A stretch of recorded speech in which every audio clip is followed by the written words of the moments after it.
Hello guys, today's video is going to be a full weathering tutorial on this 1/35th scale Bradley fighting vehicle in Ukrainian service by Magic Factory.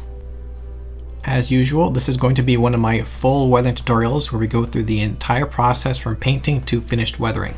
I'll show you how I made custom digital camouflage masks with masking tape. We'll look at how to paint the model with the brand new Atom acrylic paints. We will of course cover the application of decals. And we'll do the full weathering process on the model, from the brush applied chipping effects. We will accentuate the details with an oil pin wash. We will do some filtering and color modulation effects on the base colors. And of course there will be a lot of dust effects applied to this model on the upper and lower areas. I'm also going to show you how to make some streaking effects, grease, wet effects, and we'll cover the painting and weathering of the modern style of tank tracks. And a new thing for me was figuring out how to make the anti-laser reflective coating on the optics. So that's a lot to cover and a lot to do in this video, which is why it's a little bit long, but I hope you guys enjoy and learn something new. And now let's get started. Here's where we're going to start off the video. As you can see, I've already primed and painted a few areas beforehand. The model has been prepared with Mr. Surfacer 1500 Black as a primer coat over the entire thing to unify the finish. And a few areas have already been painted with a custom Kark tan mix of equal parts Tamiya XF59 and XF78. This is to simulate unpainted areas still showing the underlying US beige. And I've also pre-painted the wheels with Tamiya XF63 as a rubber color, which we'll work on later with these wheel masks. Let's take a look at some reference photos. As you can see, these Ukrainian Bradleys are usually painted in these very imperfect digital camouflage patterns applied in field workshops. And note that the tan is not the same as the US Kark tan color. We're going to paint this camouflage pattern using both Tamiya and the new Ammo Atom paints. The base green is going to be this deep green by Atom. And for the two camouflage colors, I'm going to use yellow green by Atom and wooden deck tan by Tamiya. Now these paints are going to be thin with acrylic thinner, and Tamiya is going to be thin with MLT because it's a alcohol lacquer paint. And of course I'm going to paint the ERA bricks for the Brat armor with XF13, also thinned with MLT. So for the digital camouflage pattern, I have to work backwards and paint the camouflage areas first, essentially. So I'm working with my wooden deck tan color here, and I've already kind of planned this out in my mind, so I'm only spraying patches where I'm going to have this color. If you don't have a plan, you could just give the model an overall coat of this color, because you're going to repaint it anyways with the two later colors. Once that was dry, I now started to cut out my digital masks with just Tamiya tape. Now you can buy sets meant for modern vehicles, like Chinese vehicles that have very precise camouflage patterns. I imagine that these Ukrainian vehicles are painted with masks cut from sheets of cardboard or something very imperfect like that, or they're painted on with rollers. So you can be a little bit messy here, and don't worry too much about how precise all of the square angles are. Also note that I'm not cutting out the entire digital shape in one go. I'll usually assemble it from 2 or 3 pieces to make sure it's the right size, and just to have a little bit of an easier time cutting it out, really.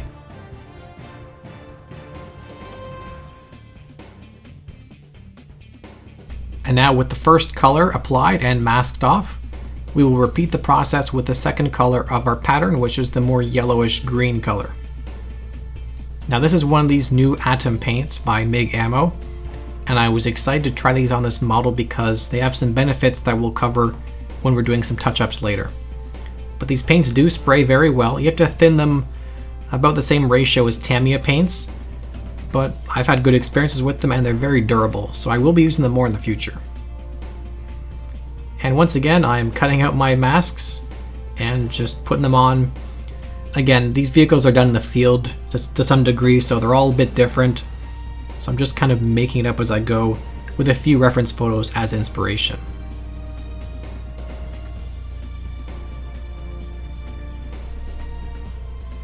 And there we go. That took about 2 evenings, but I think it'll be worth it in the end. And you can see a lot of the vehicle is covered by ERA, so we didn't even bother painting those areas.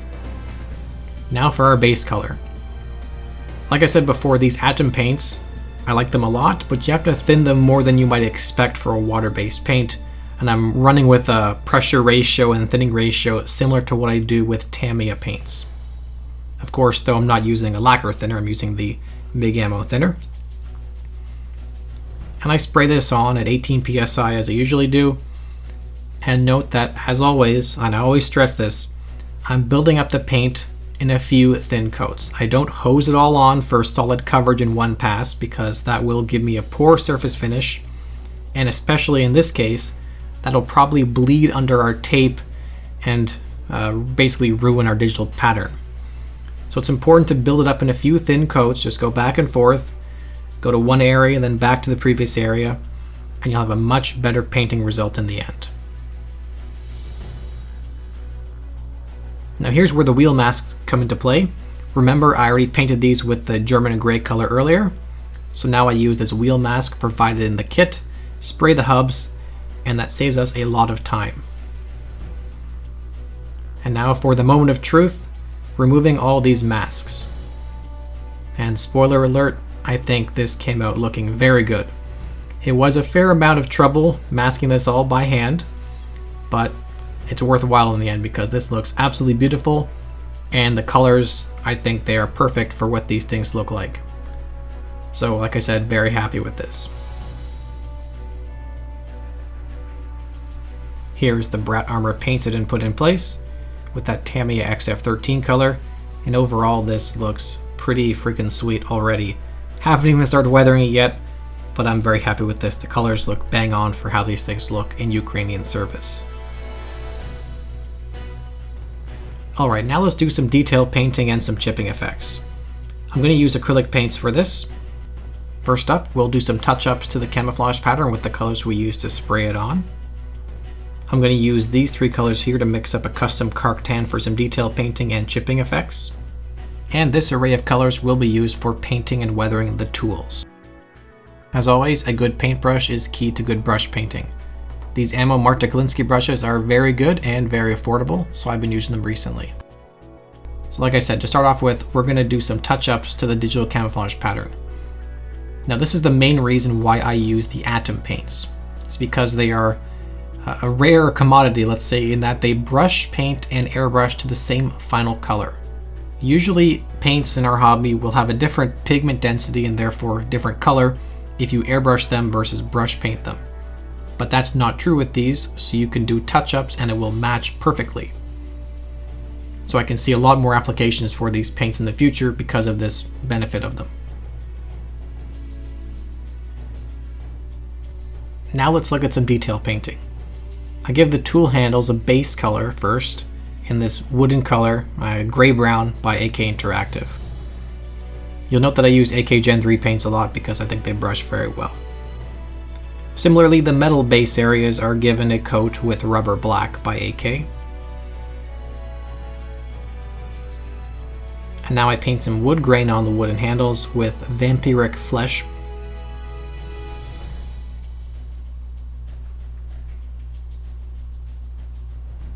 And now we do some wear and tear on the metal areas with basalt gray. This is very basic and straightforward, but I think it came out nice. I'm still fine-tuning my wood painting skills. They're not where I'd like them to be, but I think this came out alright. And yes, I painted the handle here red because I saw it in a reference photo and I thought it looked pretty interesting. A touch of color here and there can add some interest to the model after all. Here I mixed up a custom mix of these 3 colors. I don't remember the ratio. My goal was to make a custom Kark tan mix to simulate unpainted areas, and also I used this to paint some wear and tear and chipping effects. Now originally, because this is a modern tank, and in general modern tanks are a lot better kept than World War II ones, for example, at least in our minds, I wasn't going to do a lot of chipping effects, but I thought it would be kind of fun to do some wear and tear. I kept this mainly around the hatches. It's not all over the place. But my thought is that these vehicles have been repainted not very perfectly, so they're probably not a very durable paint. And we can also emphasize its previous service life by exposing that Kark tan color underneath. In some areas where there's that digital camouflage pattern, first I paint the base green color to simulate the camouflage being chipped away, showing the base green. And then inside those chips, I will then paint the Kark tan color. This gives a lot of nice depth and just adds a nice realistic look to the model.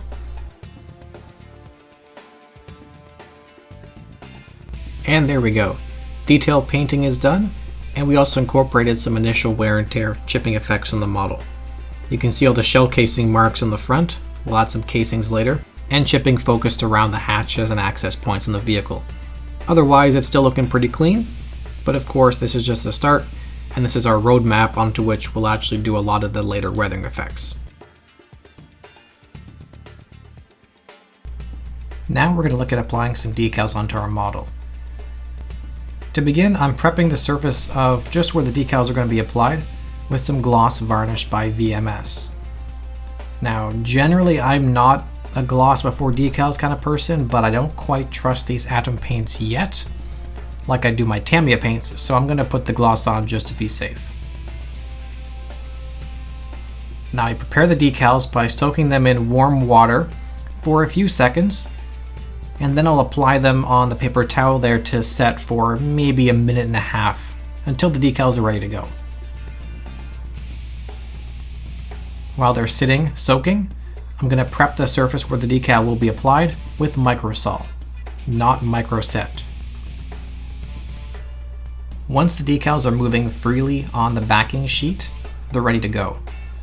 I carefully transfer them onto the model using, in this case, a dull set of tweezers, and I immediately make sure that I roll out any bubbles or other stuff trapped underneath the decal, because that's what's going to give you decal silvering.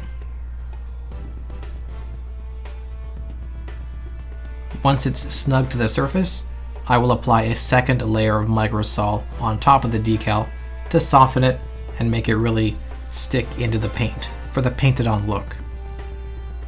And that's it. I don't work with any setting solutions. I simply use decal solvent to adhere and soften the decals, I guess. This has always worked for me, and I have no issues with it, so this is how I do it. And just like that, we've achieved a nice application of decals on the model with no silvering or other issues. Like I said, this is my basic foolproof method. And now we're prepped to start the real weathering effects. The next weathering steps will involve oil and enamel-based paints. And for these paints, we want a smooth surface for blending. Therefore, I've applied a coat of satin varnish on the model. Now, I prefer satin because it has enough texture to hold the weathering. I find gloss is too smooth. You can see here that we have a decently shiny surface, but it's not, super glossy. I will use this Abteilung 502 oil paint colored Smoke, and I'll thin it down with this MIG Productions thinner to make an oil pin wash. Now, I always say that the oil pin wash is the most important weathering step because it accentuates the details and makes the model look more like a model rather than a toy. It essentially modifies the scale appearance, at least to my eyes. You can see that the smooth surface we have due to the satin varnish means that this wash will naturally flow around the crevices where it belongs. Just by touching a rivet or a weld seam, the paint will flow along it and make that fake shadow and grime effect that we're after. Now, in some places, the wash might not stick to the crevices and it might flow out over the panel. In those places, I will simply wait a few minutes, and then I will use enamel thinner to wipe away this excess. This is why we use an oil or enamel-based paint here, because it can be reactivated easily and the excess can be washed away. And now I'm continuing the same process on the turret. I just apply the wash to all the details here, let it flow around them, and make them pop out by adding that fake shadow around them.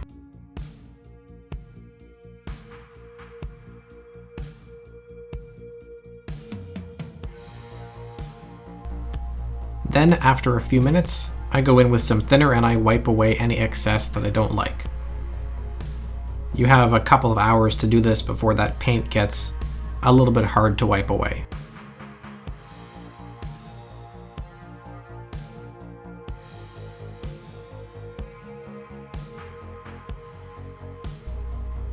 The wash applies shadows around the details, and now conversely I'm going to add highlights to the bolts and so on. For this, I'm going to use slightly lightened versions of the 3 base colors of the camouflage, and I'm using a fine brush, the same one I use for the chipping effects, and I'm just applying this acrylic paint onto basically all the bolts and similar small raised details.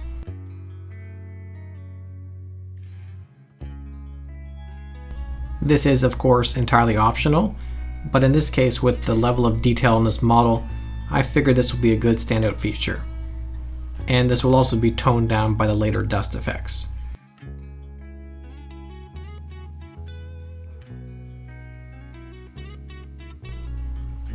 And with that, we've completed the adding of shadows and highlights onto the model. And you can see how this really makes all the details pop out. And like I said before, in my opinion, this really makes or breaks the model and makes it look larger than life. Now it is almost too contrasty at this point, but this will be greatly toned down by the later weathering effects. Next up, we're going to do some color modulation with oil paints, or filtering. It's kind of the same. I'm going to use this olive green oil paint by MIG Ammo, and I'll be thinning it down with this Oil Expert Enhancing Medium Matte by VMS. And this is just a fast drying and more matte drying oil paint thinner. I also have 2 brushes here, a round number 3 for applying the effect, and I have a 1/8 inch angular shader, and that is for blending it. I thin down the oil paint to a heavy glaze consistency. And now I apply it in a way that is a little bit hard to describe, but I'm basically picking details out that I want to highlight and give a subtle saturation contrast versus other panels and areas in the model. So color modulation is a good way to describe this effect. Immediately after I apply it, I will use my soft brush here to blend out the edges and feather the effect. Mostly what I'm doing here is I'm picking edges of details and other panel lines, and I'm using this glaze, which I then feather towards the middle of the panel to better define the details essentially.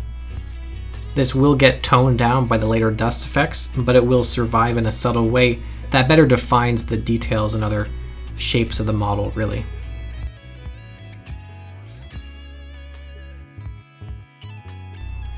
Here is the result of our oil modulation effects. Like I said, you can see how this makes some of the panels and details stand out from the base of the model. And again, it's a little bit too much now, but it will be greatly toned down later. And I think this contributes to making the model look more interesting. It's a lot easier than airbrush color modulation. Alright, now a quick aside from the weathering, I'm going to add a bunch of shell casings in the model here. I got 2 sets. One of them gives us the 25mm casings and also the belt links for the 25mm. I also have these little tiny 30 cal casings as well. I blackened the 25mm casings based on reference photos where these are a very dark color. They were in there for about 3 or 4 minutes. Now if you look at the Bradley in action, you can see that it really kicks these shell casings out a long ways, and therefore they tend to collect on the vehicle, especially around the front. So for that reason, I am super gluing a lot of the casings on the front and the frontal sides of the vehicle. I focus the links for the chain gun and the 30 cal casings on the side here, because at least I know that the 30 cal casings are ejected out the side of the turret where there's this big opening underneath. And here is the result. I think this is an interesting feature of the Bradley and many other modern vehicles with autocannons. Here's a reference photo of the Bradley in Ukraine. You can see where the belt links and the 25mm casings are. And so I modeled my vehicle based on that. Alright, back to some weathering effects. So remember what I did with that green oil paint 2 steps ago? Now we'll repeat that to make some dust effects. And therefore I will pick a oil paint that is dust colored. I have the same 2 paintbrushes for applying and blending. And for some reason I used the MIG Productions thinner instead of the Oil Expert thinner. I just kind of forgot I had this around. So before I was using a much thinner glaze. In this case I'm going with a thicker mixture because I want these dust effects to be more opaque rather than the transparent green we did before. So the degree of dust effects you can do on your model is entirely up to you, but if you see these things in action they get very, very dirty and dusty, and so I'm going with a pretty heavy application here. On this angled panel, I'm first applying a generous coating focused on the upper areas. After a few minutes I take my brush, get it damp with thinner. It's not soaked with thinner, it's mostly wiped out.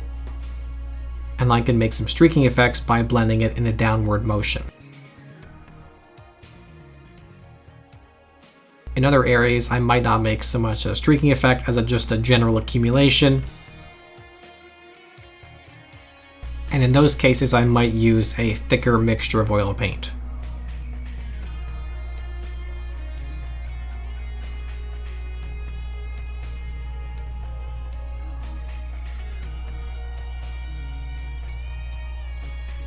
Now for most blending on the flat areas where I don't want streaking, I will use that 1/8 inch angular shader, and I'll use it dry essentially. There's no thinner required because this oil paint will be very movable for the first few minutes it's on the model. And therefore I can just kind of smoosh it and blend it around with this dry, short bristled brush. If you need to, you can get a little bit of thinner on there, but generally you don't actually need it. Dust tends to accumulate in crevices and around raised areas where it will get kicked into the gaps by people walking around. So I apply the oil heavier there and I blend it in a motion towards those places to push the heavier concentrations where it would get stuck and remain.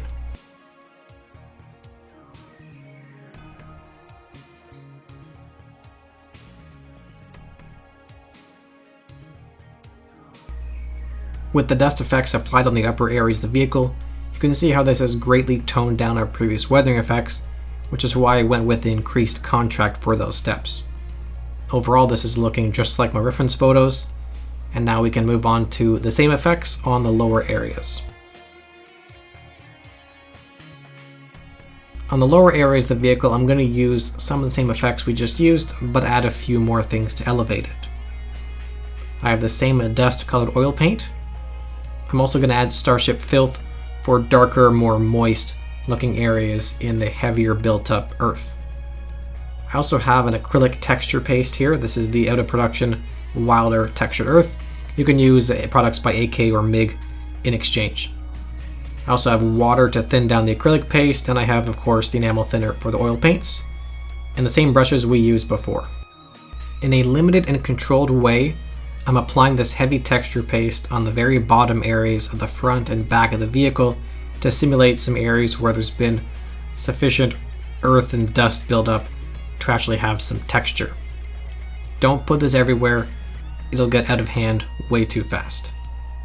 I also put some on the top here because when the ramp goes down, that area ends up in the mud. As an acrylic, I will blend the edges of this effect with a little bit of tap water.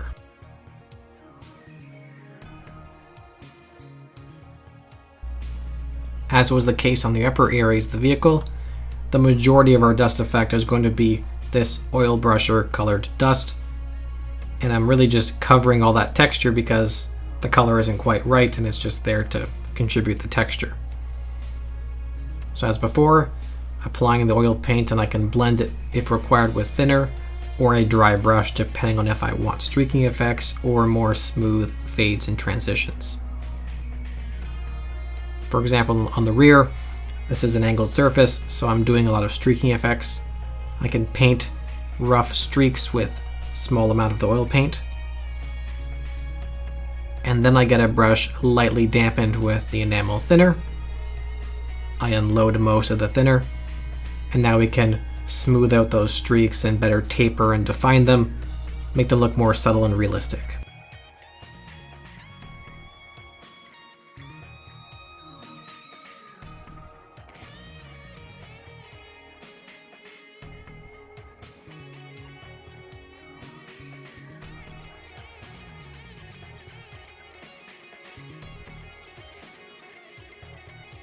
Another way to smooth the transitions between dust effects and the rest of the vehicle is to use speckling technique.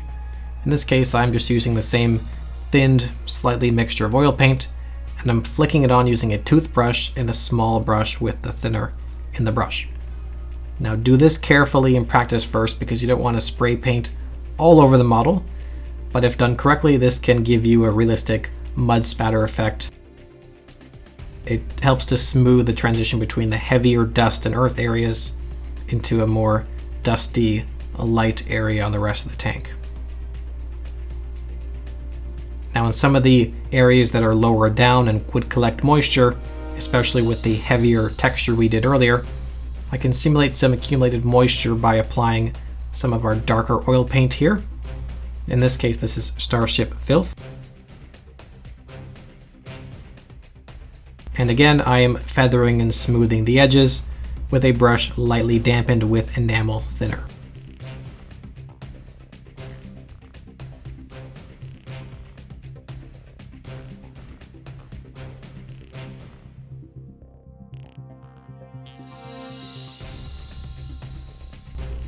And again, we can smooth some of the transitions with a slightly thinned mixture speckled onto the model. Be subtle and be careful. Don't do too much of this effect. The wheels were done the same way. First some texture, then dust accumulations, then some wet streaks, and lastly speckling. Now I've already painted the tracks beforehand, and yes, these are workable many multi-part tracks by AT Model, but they're very nice. I airbrushed a base color with this XF80, and then I brush painted the rubber pads with rubber black from AK, and I painted the worn metal areas with Atom Silver. And the result, I think, looks pretty good. I'm still learning with these modern track styles on modern vehicles, but I think this is pretty good. I started the weathering process on the tracks with a dark wash, in this case a bottled wash from MIG Productions. You can choose if you want to thin your own wash as I did previously, but a bottled wash like this is definitely much more convenient. I applied a little bit of texture to simulate packed in mud in the tracks. In this case, I used an enamel before I used an acrylic. They're interchangeable. And now we start the dust accumulations with a heavy speckling of the dust oil paint in the exact same way we did before a few times.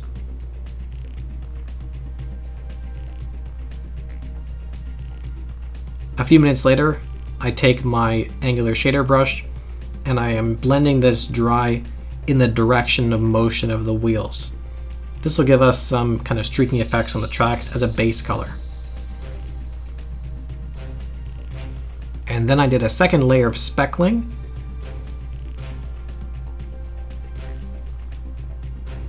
And this one I blended simply with vertical stippling and stumping motions because I want to preserve those specks, but I want to soften them a little bit, make them look more natural.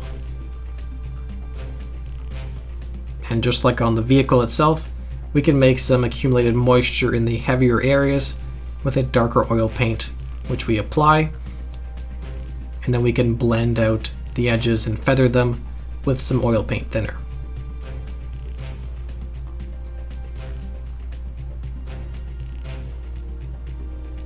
And there we go. I am actually really happy with how these came out. They look just like a set of reference photos I had of a Bradley. and now I tacked the tracks in place with some super glue. And yes, before anyone says anything, the tracks and the wheels aren't all flat touching the ground because this vehicle is going to be on a diorama, so the suspension has been posed for that. Here is the result of the earth effects in the model. You can see how we've achieved a nice, realistic, and layered look by applying first the texture, and then dry accumulations, streaking effects, and finally accumulated moisture in the heavier areas. And also we've achieved a cohesive look with the dust accumulations on the upper areas of the vehicle. At this point, we've finished most of the weathering effects on the vehicle, and therefore I want to seal it with a final matte varnish. Again, I'm going to use the VMS varnish, in this case, matte, and I just airbrush an overall coat on the model. This varnish levels nicely and dries dead flat. Now there's a few things I want to do after the matte varnish to protect their shininess. An example of that will be the optics here. For the anti-laser coating, I'm going to use this Color Shift pigment by Armored Komodo. You are supposed to apply this pigment over a gloss black base color, and so I've mixed up a custom gloss black because I didn't have any on hand, using Tamiya clear gloss and flat black thinned down. The result was not super glossy, but it worked out in the end. And now within about 15 minutes of the paint being applied, I am now applying the pigment. And you really just apply it. It's very opaque and thick, and you just kind of plop it on, and then you can blend it with a silicone brush here, and I'm just kind of smearing it, and it's very easy to get this effect, and I'm actually really happy with this. Like I said before, you're supposed to apply this fairly quickly after the paint is applied because they tell you that this is going to help adhere the pigment by having the paint be a little bit tacky. I'm not sure how true that is. I did not seal this pigment at all. I just put these in place and they should be fine because I'm not going to handle those. And they look pretty dang good. That is a realistic color shift effect that you see on modern tank optics. Now for the headlights, I'm going to use this Molotov liquid chrome paint pen. I actually apply the marker onto a palette, and then I use a small paintbrush to move that from the palette onto the actual model here. And then I simply pop the clear lens into place, and I used a little bit of Tamiya glue to actually glue these in place, just a little tiny bit. And then some super glue held the entire light assembly into the housing. You can see here I used orange to paint the inside of the other lights and red for the rear lights with the clear lenses on top, and it looks pretty good. And I also glued on the clear part in the kit, which models the plexiglass fixed sight for the main gun. And the last thing we're going to do on the model is apply any effects that we want to have some shine or satin or glossiness to them. So an example of that would be fuel stains, exhaust grease, and wet effects in the mud accumulations. Here I'm using the MiG Productions engine grime effect, which dries to a slightly satin finish. I paint some streaks, and then I use enamel thinner to blend it out. You can blend this perfectly fine over the matte finish. It's just a little bit harder, but we're not applying a lot of this effect, so not a big deal. For the fuel stains, I'm using a similar product by AK Interactive. This one dries to a much more glossy finish than the previous one. And I also use the AK product on the hubs of the wheels and anywhere else I have those heavy accumulated moisture areas. I can make them look actually wet by applying a little bit of this gloss to give them some of that shine.